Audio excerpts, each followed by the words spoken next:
Hello guys, ശബ്ദത്തിന് കുറച്ച് മാറ്റമുണ്ട്, ജലദോഷം കാരണമാണേ. അപ്പോൾ നമുക്കിന്ന് ടേക്ക് ഓഫ് ലാൻഡിങ് കണ്ടാലോ. ആക്ച്വലി ഇത് വരുന്നത് ഇൻ്റർനാഷണൽ ഡിപ്പാർച്ചർ, ടെർമിനൽ 3. അതിൻ്റെ റൈറ്റ് സൈഡിൽ വ്യൂസ് ഗാലറി ഉണ്ട്. അവിടെ നമുക്ക് എൻട്രി പാസ്സായിട്ട് പെർ പേഴ്സൺ 100 റുപ്പീസ് ഒരു 3 മണിക്കൂറത്തേക്ക് അവിടെ വരുന്ന ടേക്ക് ഓഫ് ലാൻഡിങ് നമുക്ക് കാണാൻ പറ്റും. ഫ്ലൈറ്റ്സിൻ്റെ എൻട്രി ചെയ്യുമ്പോൾ തന്നെ അതിൻ്റെ റൈറ്റ് സൈഡിൽ ചെറിയൊരു ചായ കഫേ ഉണ്ട്. അപ്പോൾ നമുക്ക് ഫ്ലൈറ്റ്സ് ടേക്ക് ഓഫ് ലാൻഡിങ് ഇരുന്ന് കാണണമെങ്കിൽ അങ്ങനെയും കാണാം. ശരിക്കും ഈ നൈറ്റ് വരുന്നതൊക്കെ ഏറ്റവും നല്ലത്, കാരണം നൈറ്റ് കുറേ ഫ്ലൈറ്റ്സ് ഉണ്ട്.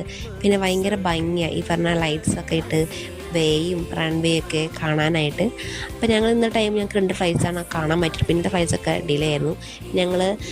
നമുക്ക് എൻട്രി പാസ് ഫ്രീ ആണ്, പക്ഷേ ചായക്ക് പൈസ കൊടുക്കണം. അപ്പോൾ ഞങ്ങൾ ചെറിയ ചായയും ചെറിയൊരു കടിയും കഴിച്ച് ഞങ്ങൾ കുറച്ച് വീഡിയോസൊക്കെ എടുത്തു. പിന്നെ ഞങ്ങൾക്ക് 2 ഫ്ലൈറ്റ്സ് കാണാൻ പറ്റിയിരുന്ന ഫ്ലൈറ്റ് എന്ന് പറയുന്നത് ഒരു ഒമാൻ എയർ, പിന്നെ എയർ എക്സ്പ്രസ് ആയിരുന്നു. അതിന് മുമ്പ് ഇതൊക്കെ ഞങ്ങൾ ഡ്യൂട്ടി കഴിഞ്ഞിട്ടാണ് ഞങ്ങൾ എടുത്തേട്ടോ, ഞങ്ങൾ ഷിഫ്റ്റ് കഴിഞ്ഞിട്ട്. അതിന് മുമ്പ് ഞങ്ങൾക്ക് 2 ഫ്ലൈറ്റ്സ് ഉണ്ടായിരുന്നു ചെയ്യാനായിട്ട്. 2 ATR ആയിരുന്നു. അതിൻ്റെ ബോർഡിംഗ് സ്റ്റാഫിൻ്റെ ഫ്രണ്ട്, അതിൻ്റെ സൂപ്പർവൈസർ ഞാനായിരുന്നു. പിന്നെ അതിൻ്റെ ഞങ്ങൾക്ക് ഒരു ഹെലികോപ്റ്റർ ഡിപ്പാർച്ചർ ഉണ്ടായിരുന്നു. അത് അപ്പം എടുത്ത വീഡിയോസാണ് നിങ്ങൾ കാണുന്നത്. അപ്പോൾ ഇന്നത്തേക്ക് ഇത്രയുള്ള ഗൈസ്. നിങ്ങൾക്ക് എൻ്റെ വീഡിയോസൊക്കെ വളരെയേറെ ഇഷ്ടപ്പെട്ട് വിചാരിക്കുന്നു. Okay, by.